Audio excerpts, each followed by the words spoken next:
নাই, মানুষ নামের মানুষ আছে, দুনিয়া বোঝাই।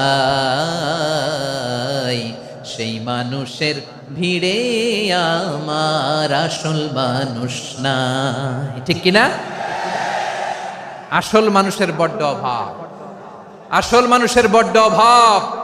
আমার ভাইয়েরা, মানুষ খারাপ হলে পশুকেও হার মানায়।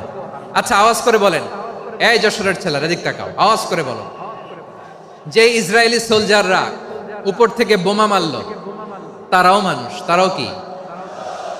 ওরাও রক্তে মাংসে মানুষ, ওদেরও পরিবার আছে। বোমা মেরে যেই মেয়েটাকে তারা অনাথ বানায়, ইয়াতিম বানায়, ও কিন্তু বাসায় ওর মেয়েটাকে রেখে আসছে। ঠিক কিনা বলেন? বম্বিং করে যে বাবাকে মেরে, স্বামীকে মেরে স্ত্রীকে বিধবা বানায়, তারও ঘরে স্ত্রী আছে। উপর থেকে বম মেরে মানুষ মেরে দিচ্ছে, তারাও মানুষ। 1945 সালের 6ই আগস্ট আমেরিকান সোলজাররা হিরোশিমায় বম মেরেছে। আমি নিজে দেখে এসেছি জাপানের হিরোশিমাতে। সকাল 8:15 মানুষ কেউ অফিসে যাচ্ছিল, কেউ খেতে খামারে কাজ করতে যাচ্ছিল। লিটল বয় নামে একটা বোম মেরেছে তারা।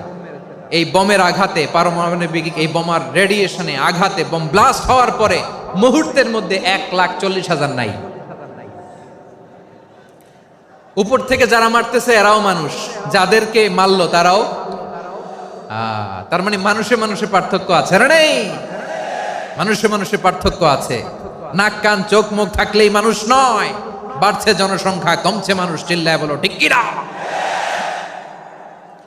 তাহলে আমরা বুঝলাম, মানুষ ভালো হলে অনেক ভালো, খারাপ হলে অনেক খারাপ। ও আমার কলিজার টুকরা যশোরের ভাইয়েরা, আসুন না 3 দিন ব্যাপী এই